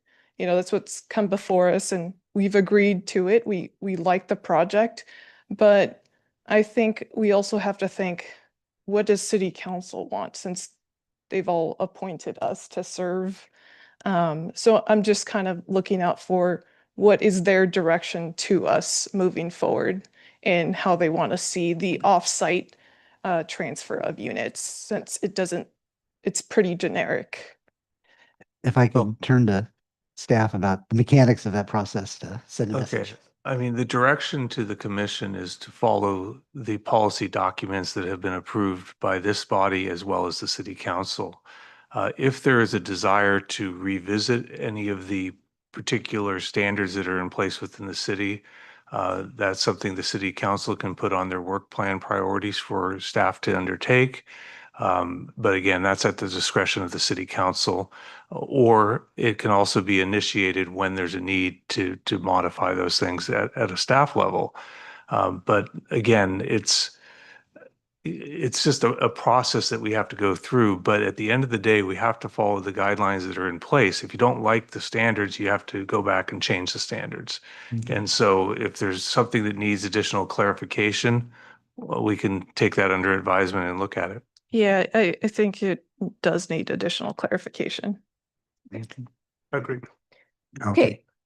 I'd like to make a motion that we approve resolution number 02-26, approving the Orchards Master Plan and Neighborhood District Development Project, including vesting tentative map, development plans, 2024-006, development plan 2024-0008, architectural review, a tree removal permit, and the environmental review. As amended. And the amendment that we got through the dais Okay. tonight. Okay, so we've seen the conditions. The resolution itself is the first time we've seen that tonight, but we did look at the two sets of conditions, although they were changed slightly, very slightly between our last meeting and this one. But so what I'd like to propose is that we take a look and see if there's anything in the resolution that needs discussion or modification. And that would be packet page 12 through, it's a lot of resolution, packet page 26, the first half of it is the standard whereases, And then the resolution itself starts on packet page 16, page 5 of 15. Again, we are. Excuse me, through the chair. Was there a second on that motion? I don't believe so, no. I don't recall hearing one, and really there should be a motion and a second before you have discussion. Yes, okay. If there's a second at the dais? I'll second that. Okay, thank you, Lauren. Okay, now we can discuss the resolution before us, Okay. Comments or clarifications for the resolution itself?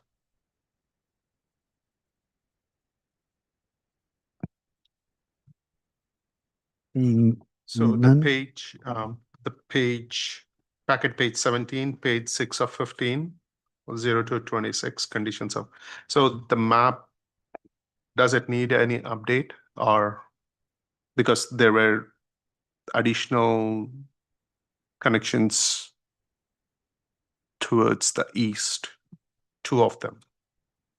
So those are the ones, the arrows pointing north, the little map is rotated. So the east is the top of the page there. Those three purple arrows, the green, then two purples. Oh, The Okay. consistent, so yeah, they're, what you're referencing are, this is the diagram from the general plan. It's not the orchards application. This is the diagram from the general plan. okay. So this could change with this changes with the orchard plan, right? Orchard master plan, or, No, we're not doing a general plan amendment. Yeah. This is just identifying that is the orchards project consistent with the general plan? This diagram was inserted so that for ease of reference of whether or not this project is conforming to the general plan direction. thank you. Okay. Additional clarifications?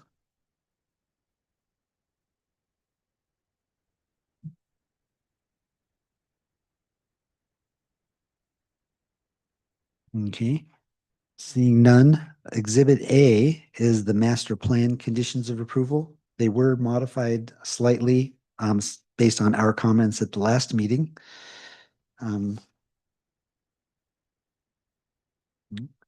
Specifically, condition 16 was highlighted. The Sunset will continue to maintain the property that's not being built. That's fronting. Okay.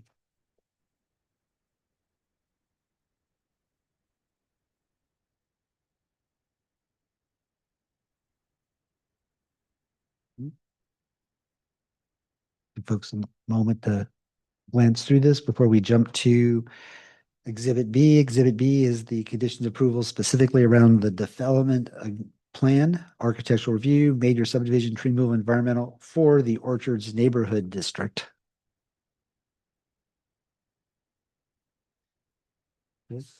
At the commission's request on packet page 44, we did add the specific details of the mitigations related to the traffic study. It was previously referenced of the document, but now is included explicitly. And those are the three changes to the intersection of Sunset and currently known as Chevron Drive.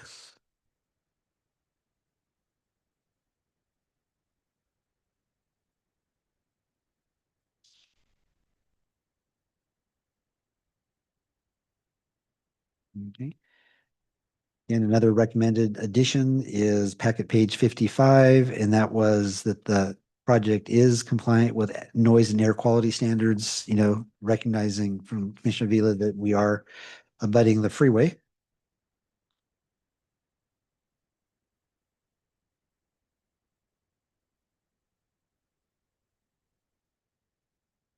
Okay, not seeing any, I'd like to just call for a vote then. It's been moved by Mr. Kuznick and second by Commissioner Zhang, so if we can take a vote.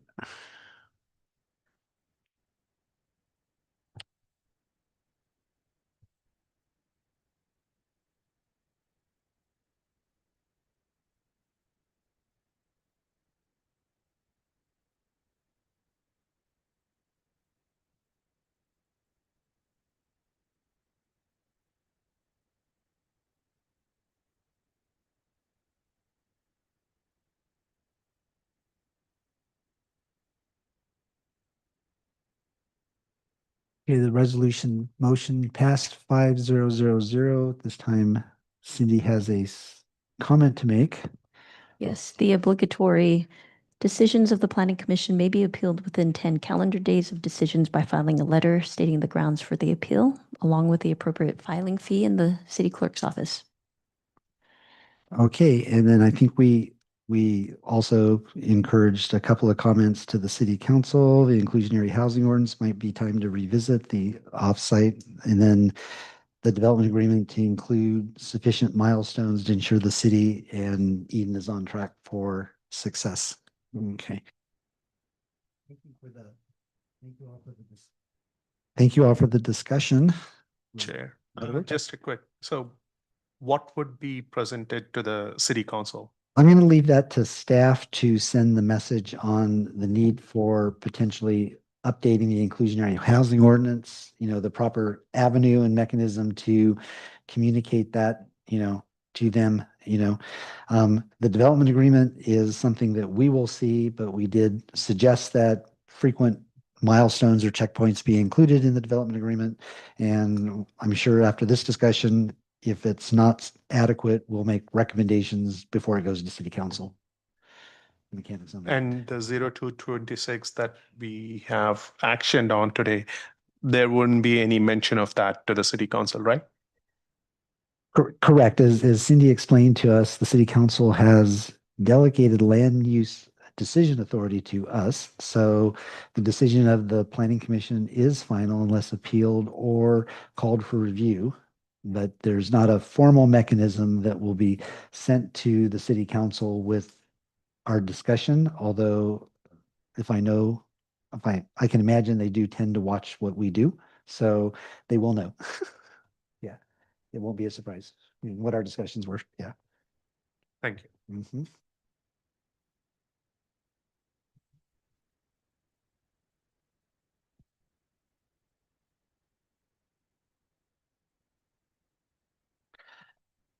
Okay, we can move on to the agenda. So item 9 is public hearing new items. We have none. Non-public hearing action items, we have none. Study sessions, commissioner liaison reports, and interest items, staff reports.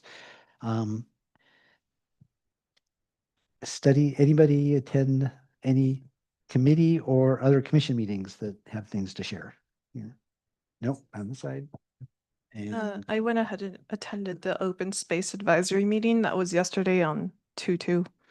And overall, the committee discussed at length what their charge would be and went ahead and agreed on their charge and forwarded that over to City Council for their review. Great, thank you. And staff updates. So at this time, I do not have any items for the February 17th next regularly scheduled Planning Commission meeting.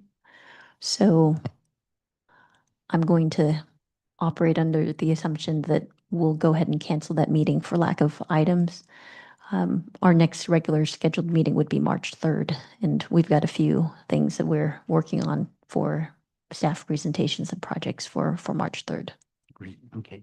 Thank you, Cindy. So I'm gonna ask Chair, we normally get the agenda on Friday. So how is the agenda being fixed, or how do we come up with the agenda? Is there a preview that the commissioners would get, say, week before, what could be added or what could be moved? Is there a way that commissioners have a say in it, or we just look at the agenda on Friday? How does it work? So past practice is that, staff will give us at meetings tonight, kind of a heads up on what's on the agenda, but we're given the agenda the 72 hours in advance when it becomes public. And I think to do otherwise would cause all sorts of issues, specifically around, making it public, but I will let, staff answer the question as well. I'm not sure I actually understand the question. You're wanting a preview of what's coming, or you want to add input into what's on the agenda? It would be the input. Well, you can talk through the chair can recommend things to come Yeah. forward, but we would set the schedule based on When staff's taking- ability to be able to provide that Yeah, information. Okay. Okay, that's fair. Are there some specific things that you would like to see in a future agenda, or just I more of just a want to be a process little question? bit more proactive rather than reactionary, Okay. because we are tending to read all of this over the weekend. Okay. Yeah, so if there's a new item that we wish to discuss, then this is the time to bring it up. And if I think there's a majority of the commission that's interested in seeing a topic, but again, that'll let staff know and they can add it to their work plan. And, it may not be the next meeting. It depends on their workload. As far as getting information about a specific project in advance of when it's released to the public, that we won't see that. Yeah. There's also certain obligations that state law has for processing times and commitments that we've made in our zoning ordinance, as well as at a certain point in time when a project has submitted all of their application materials, that there is an obligation within a certain amount of time that the Planning Commission needs to take those items up. So there is, for projects, those aren't gate kept by the city or staff. There's an obligation that we make a decision on an application once it's filed and within a certain reasonable amount of time. And state law dictates that depending on, the type of application it is, when that decision has to be made. So, thank you. Okay. And I wanted to check, before printing the agenda, does any of the commissioners have input that would have been very helpful? Sure. Okay. Seeing no other comments, I'm going to go ahead and adjourn our meeting tonight at 8:06 p.m. Thank you.